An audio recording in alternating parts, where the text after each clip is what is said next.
हाय मित्रांनो, कशा आहात? मजेत ना? तर मी आज तुम्हाला 1600 मीटरचा ट्रॅक दाखवत आहे. बघा, अगदी तुम्ही कदाचित पोलीस भरती मारली असेल तर त्या पोलीस भरतीमध्ये जो ट्रॅक असतो 1600 मीटरचा, किंवा आर्मी भरतीमध्ये तुम्ही जो ट्रॅक बघितला असेल, अगदी सेम तशाच पद्धतीचा ट्रॅक हा आपल्या चंदननगर आणि खुळेवाडी यांच्या दरम्यान हा ट्रॅक या ठिकाणी बघू शकता आपण.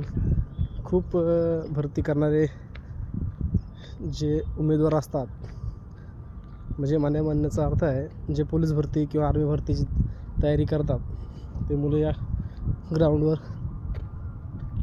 तयारी करत असतात. आणि एकदम निसर्गरम्य वातावरणामध्ये, हे बघा कसलं वातावरण आहे या ठिकाणी. सगळं साईडलाच लोहगाव आंतरराष्ट्रीय विमानतळ आहे. त्या ठिकाणी विमान लँड होताना आपल्याला दिसत आहे. अगदी हाकेच्या अंतरावर असं असलेलं पुणे आंतरराष्ट्रीय विमानतळ, अर्थातच लोहगाव आंतरराष्ट्रीय विमानतळ या ठिकाणी बघू शकता आपण. माझा एक मित्र आहे सुरज तळेकर, हा भरतीची तयारी करतो आणि अगदी आपल्या घामाने अक्षरशः पूर्ण चिंब भिजलेला आहे. आणि तो कंप्लीट 1.5 घंट्यापासून याच मोशनमध्ये रनिंग करत आहे. मी पण रनिंग करून थांबलो आहे आणि माझा जरा पोटामध्ये प्रॉब्लेम असल्यामुळे मी जास्त नाही करू शकलो. जेमतेम अर्धा घंटाच पळालो आहे. तो अक्षरशः 1.5 घंट्यापासून पळतो आहे आणि खूप मनामध्ये अशा इच्छा दडलेल्या आहेत खाकी वर्दीचं, जे की अजून पूर्ण नाही झालं. आणि त्या खाकी वर्दीसाठी लागल ते करण्याची इच्छा मनामध्ये बाळगून हा माझा विद्यार्थी आणि मी सतत प्रॅक्टिस करत असतो.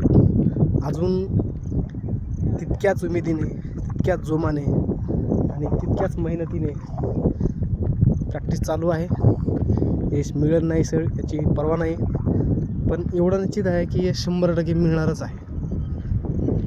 त्या आशेपोटी अजूनही वयाची 30 ओलांडूनसुद्धा भरतीची तयारी अगदी जोमाने करतो आहे.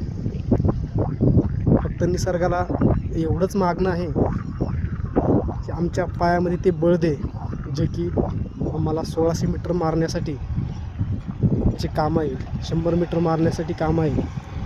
आमच्या खांद्यामध्ये तेवढंच बळ दे जेवढं गोळा आमचा त्या पोलीस भरतीच्या मैदानामध्ये आउट ऑफ जाईल. बघा, तो थांबला आहे. जवळजवळ 15 ते 20 किलोमीटरचं रनिंग म्हणून कंप्लीट झालेलं आहे. आणि बघा, अक्षरशः घामाने ओला चिंब झालेला हा तो माझा मित्र सुरज तळेकर. कसला घाम दिसतोय.